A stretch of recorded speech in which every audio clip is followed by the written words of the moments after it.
Good day, all pet mothers. Today, I will show you how to latch a newborn puppy into the mommy dog breast. First, we need to know what is the meaning of latch.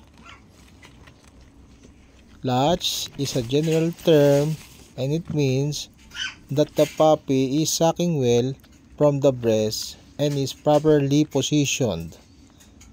Puppies that were able to latch are to be monitored on how well they are swallowing, how well they are kneading the mommy dog breast, check the nipple condition, and observe how much milk the mommy dog can provide for the puppies.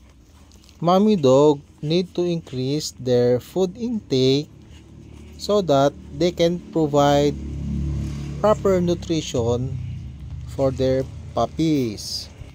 Proper latch is important in nursing puppies because it affects your puppy's ability to get the nourishment they need.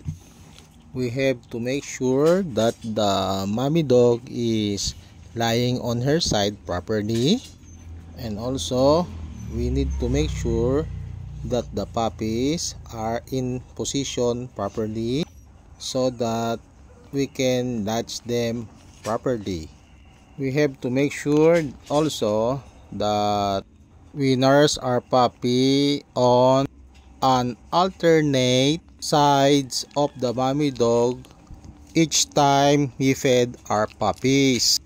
We have to make sure that the puppies are swallowing the milk and emptying the mommy dog breast. We need to follow also strict schedule on feeding our puppies.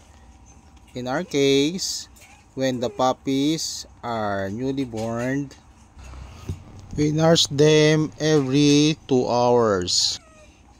We prioritize first the smallest or the weakest puppies to be nursed first so that they can have the opportunity to get the milk from the mommy.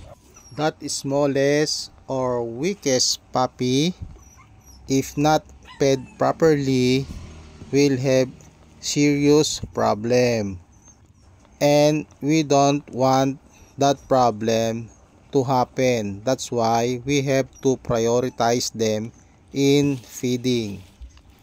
If you learn something from this video today, please like, share, and subscribe so that we can spread the knowledge and awareness to our fellow pet lovers.